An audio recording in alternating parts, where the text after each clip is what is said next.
Reuben Kade built the empire. Silas Boone protected it with blood, and Malik Dyer controlled it from behind a wall of screens. Together, they created the most feared gang London had ever seen. But when greed fractured their alliance, the city descended into silent chaos, and Detective Lena Harrow became the only one willing to expose the truth behind the gang that took control of the capital. London's criminal underworld had always been turbulent, with new names rising and fading, like echoes in dark alleys. But nothing quite matched the quiet terror that came with the emergence of the Black Vultures. Their arrival wasn't explosive. There were no headlines, no turf wars, no dramatic shootouts. Instead, they came like fog, gradual, unnoticeable. At first, until the city realized it could no longer see clearly. By the time anyone noticed their presence, the Black Vultures had already begun to reshape the very bones of London's street order.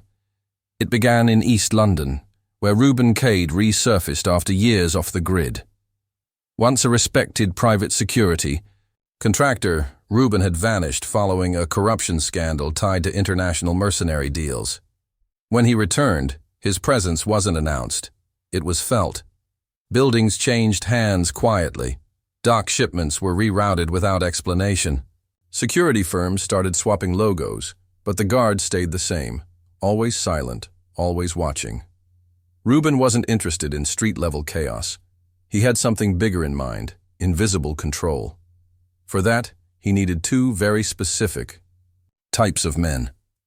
The first was Silas Boone. He had no online footprint, no known home, and no family ties. But in the underground circuit, his name was feared. Known only by reputation, Silas was the kind of man who could make people disappear without making a sound. He became Reuben's enforcer, the one who turned threats into silence. The second piece was Malik Dyer. Once a child tech prodigy, Malik had been expelled from university for stealing faculty credentials and accessing the entire national student database. He wasn't interested in fame. He wanted control of systems. Reuben gave him that, and Malik built the digital skeleton of the Black Vultures empire. At first, the signs were barely visible. A few warehouses in Stratford suddenly changed ownership. A shipping lane at Tilbury Port was closed for maintenance, but reopened with tighter controls and anonymous logistics staff. Private nightclubs began hiring new security teams, silent men with the same tattoo on their inner wrists. A certain nightclub in Shoreditch saw a sudden shift in clientele. High-profile dealers started frequenting it, followed by art thieves, counterfeiters, and smugglers. And yet, police patrols in that area dropped. It was subtle, orchestrated. Reuben didn't just want influence. He wanted infrastructure. The Vultures didn't operate like traditional gangs. They didn't need to. Instead of standing on corners, they controlled the shipments. Instead of running scams, they owned the firms that processed invoices. They acquired businesses, shut down competitors, and integrated crime directly into the city's supply chain. Detective Lena Harrow had seen a lot in her career: human trafficking, drug rings, corruption inside law enforcement. But she hadn't seen anything like this. She first noticed the pattern during a routine audit of derelict buildings in East London. Several appeared to be owned by different shell companies, but when she followed the paper trail, all paths led back to one firm, an investment group registered in a country known for its financial secrecy laws. That firm, in turn, had ties to an old alias belonging to Malik Dyer. She brought it to her superiors, but there was no appetite to investigate. Without solid evidence, it was all smoke. So she dug deeper on her own. That's when she found the link to the warehouses. 5 locations, all supposedly abandoned. But infrared satellite data from a private defense contractor showed heat signatures at night. Human movement, engines idling, power usage inconsistent with empty spaces. Then came the incident at Southwark. A property developer pulled out of a multi-million-pound project days before breaking ground. He claimed pressure from local residents, but Harrow discovered he had received an anonymous threat, an untraceable call followed by a dead bird left at his office, its wings clipped, with a note that read simply, "Vultures wait for what's theirs." It was the first concrete sign that the gang had a name: Black Vultures. It wasn't graffiti or bravado. It was a quiet symbol of what they were: patient, watchful, waiting to pick apart the weak. As Harrow pulled at the threads, the scale of the operation became clearer. The gang controlled not just territory, but behavior. Clubs that used to cater to different crews now answered to one set of rules. Weapons moved without being seen. Cash was laundered through fake construction projects, and no one, no informants, no whistleblowers, dared speak a word, because everyone knew, once the vultures saw you, you never saw them again. Detective Lena Harrow had uncovered just enough to confirm her fears. The Black Vultures weren't a myth or a whispered name passed between criminals. They were real, organized, and more dangerous than anything London had faced in decades. But understanding the scale of their operation was a challenge on its own. This wasn't just a gang running drugs and guns. It was a silent takeover of key systems, infrastructure, and influence. Harrow realized she wasn't hunting a criminal enterprise. She was dissecting a shadow government operating inside the city. She started with financials. The shell companies connected to Malik Dyer stretched across borders, hidden behind legal smokescreens and false identities.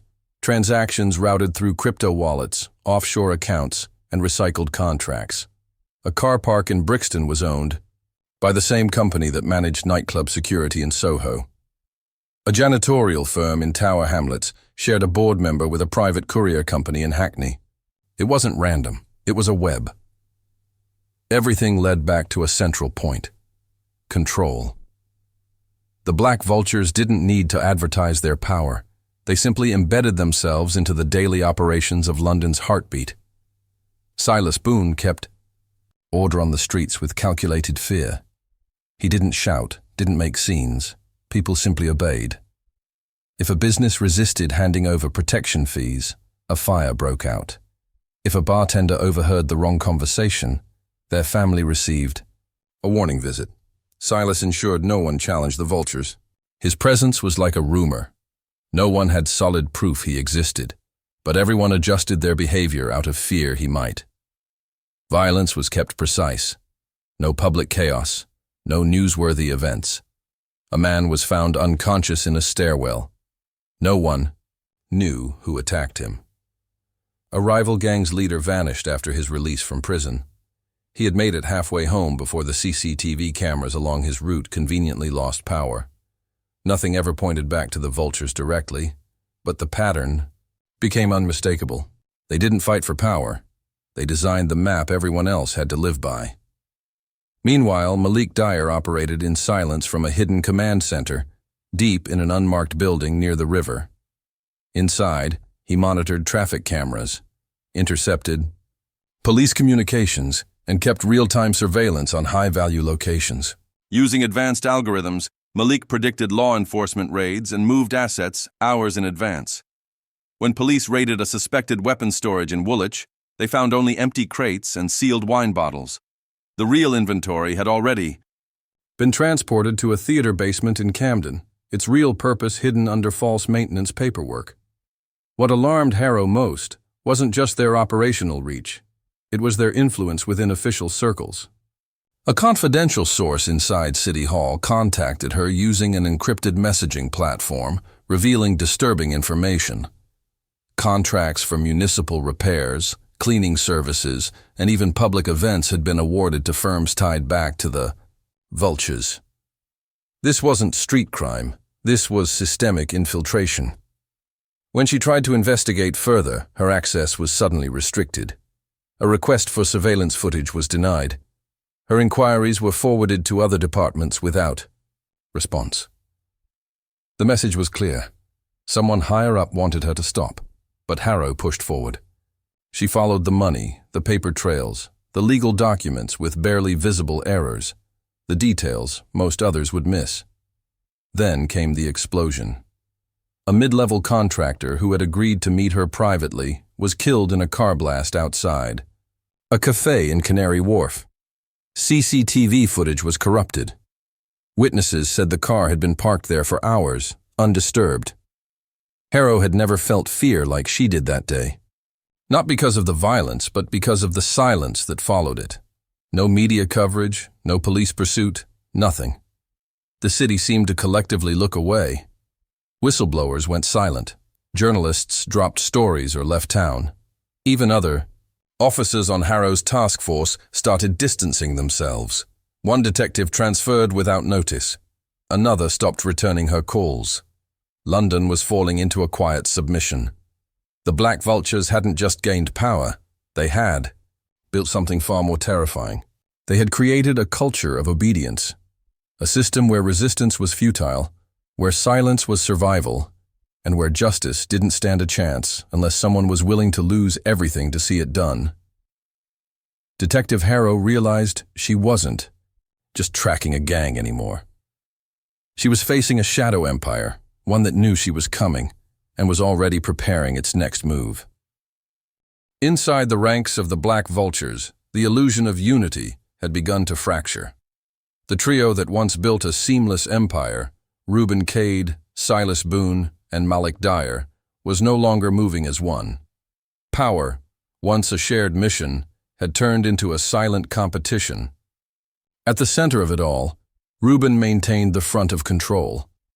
He was the architect, the mind behind the machine. But even he couldn't stop the inevitable fallout when ambition and distrust infected the inner circle. Malik Dyer had grown restless. He saw the empire's expanding digital framework as his personal achievement. Without his systems, without his encryption, surveillance evasion, and financial redirection, the Vultures wouldn't survive a week.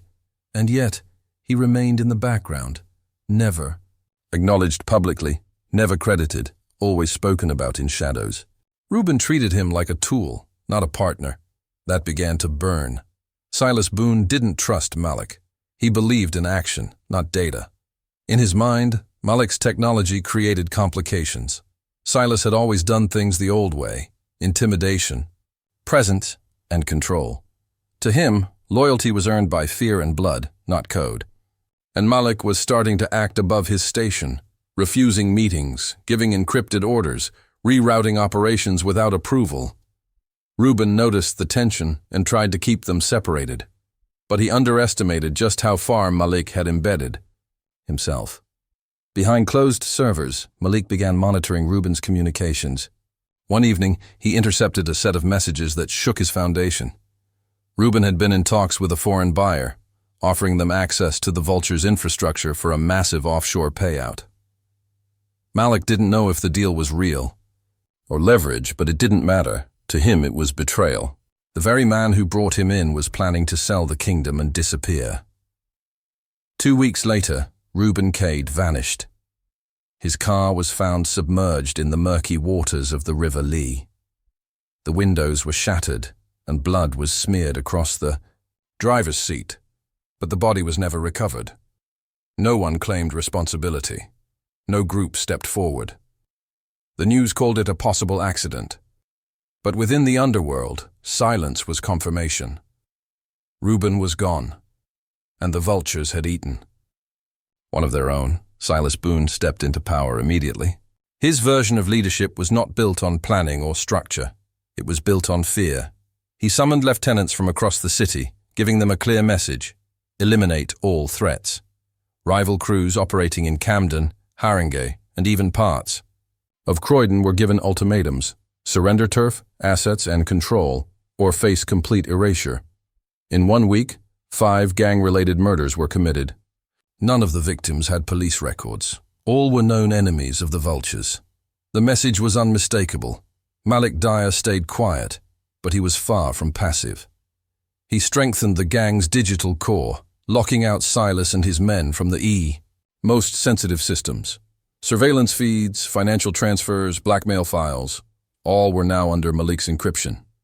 Silas responded by having 2 of Malik's tech runners beaten and dumped in front of a hospital. Neither spoke again. The gang was no longer united. It was a cold war between paranoia and brute force. In the shadows, Detective Harrow watched it all unfold. The accountant she'd contacted, a former asset manager who handled laundering for one of Malik's dummy corporations, had provided her with something crucial: a roadmap. A spreadsheet so detailed it outlined the web of shell companies, fake contracts, and hidden cash locations. It was enough to finally build a case. But that information made her a target. She noticed unfamiliar cars parked near her flat. Her calls were intercepted, her computer system hacked. One night she returned home to find her apartment door slightly ajar. Inside, nothing was stolen, but her investigation files had been opened and left neatly on her kitchen table. A message.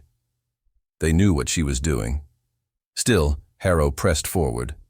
She initiated a series of quiet operations, raids designed not to make headlines, but to weaken the infrastructure. A drug shipment intercepted in Limehouse. A safe house in Barnet raided with no warning.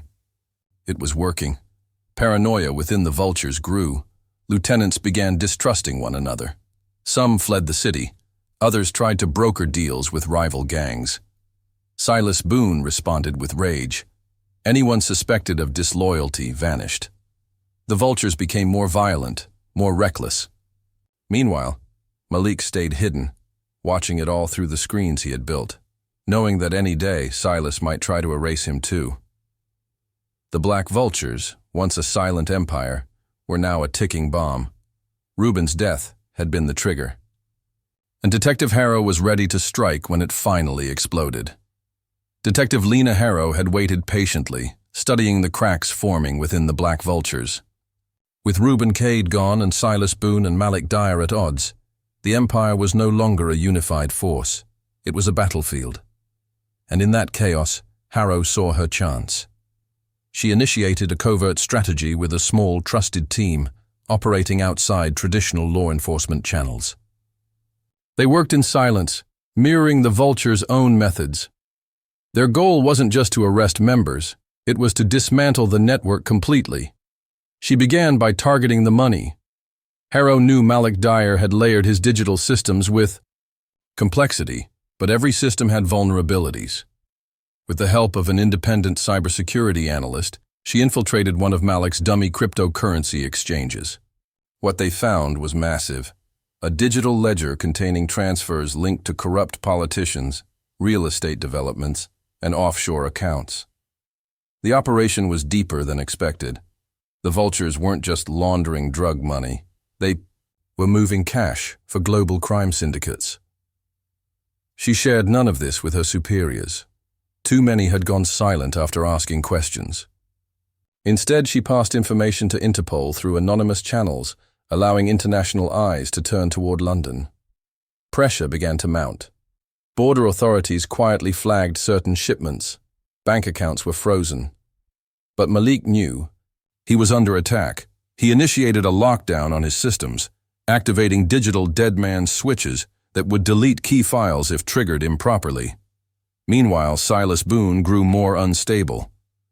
Without Reuben's leadership or Malik's control, he ruled through raw violence.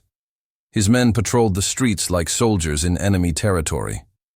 A brutal message was sent to a former lieutenant suspected of leaking locations. His body was found tied to a chair in a derelict warehouse with his phone still recording. The video, though never released publicly, circulated through London's underworld. The message was clear: betrayal would be met with cruelty.